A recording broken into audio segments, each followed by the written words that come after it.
Georgia continues to feel the fallout from the signing of a controversial new election reform law. Good evening. Thanks so much for joining us. I'm Tom Haines, in tonight for Russ Spencer. And I'm Courtney Bryant. Those who support the measure, including Governor Brian Kemp, have been critical of its opponents, saying they need to read the bill.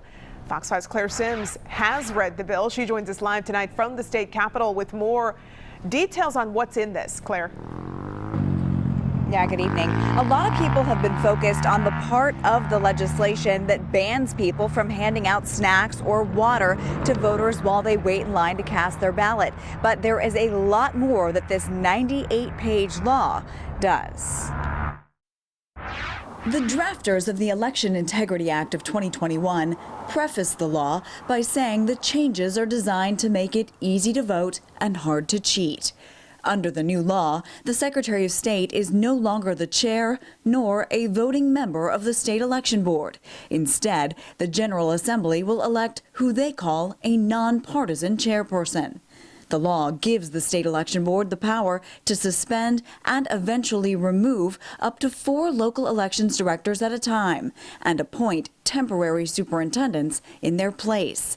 It bans local governments from accepting any grant funding for elections, like many of them did in 2020, to pay for absentee ballot drop boxes, PPE, and hazard pay for poll workers during the pandemic. If voters have to wait for more than an hour to check in to vote, the law requires local elections officials to reduce precincts with more than 2,000 assigned voters, or add more voting equipment before the next election. But the law prohibits the use of mobile voting precincts except in an emergency.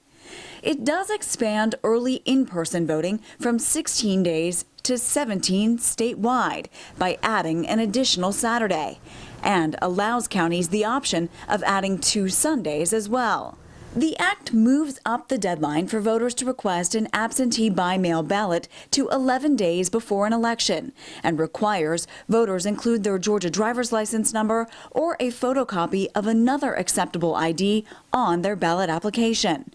The new law prohibits election officials from sending voters absentee ballot applications without a request from the voter.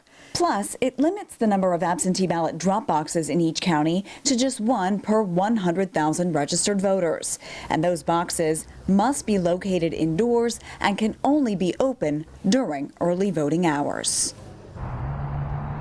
The law also makes significant changes to how people can vote provisionally. Now, before, if you showed up at the wrong precinct on Election Day, you could fill out a provisional ballot. But now, under this new law, you can only have a provisional ballot count if you end up at the wrong precinct after 5 p.m. and can provide a reason why you can't make it to your assigned precinct before the polls close. We are live outside the state capitol. Claire Sims, Fox 5 News. All right, great information, Claire. Thanks.